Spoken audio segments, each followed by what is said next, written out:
As the sun came up Sunday, Danielle Vega got to see the full scope of Mother Nature's strength. We left St. Bernard Parish because our house flooded. We had, 3.5, 4 feet on the second floor of our house. And so we moved to the North Shore thinking higher ground. We don't have to worry about it. And it was just, scary.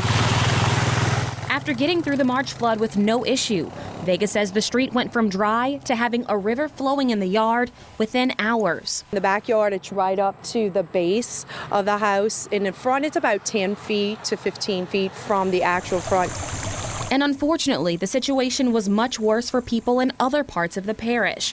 The last flood we just had in March in our area is still being fresh on a lot of people's mind.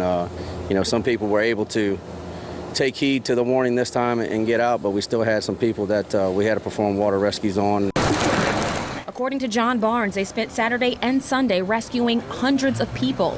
Vega hopes to not have to be another person rescued. Right now, she and her family plan to stay home. I just don't want to leave again. I left for Katrina. I'm praying that God will bless us and keep us safe. But while they are here to help those in need, Barnes says those who can get out should do so now. A lot of the flooded areas at this time have had their utilities turned off, and there's no telling when they'll be back.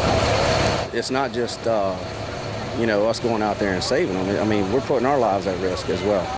Of course, people who live here along Highway 22 in Ponchatoula will be watching the weather and the water levels very closely over the next few hours and days. In the meantime, they're asking that people who can drive down this road go as slow as possible as to not push water into their homes. For now, reporting in Ponchatoula, Kelsey Davis, WDSU News.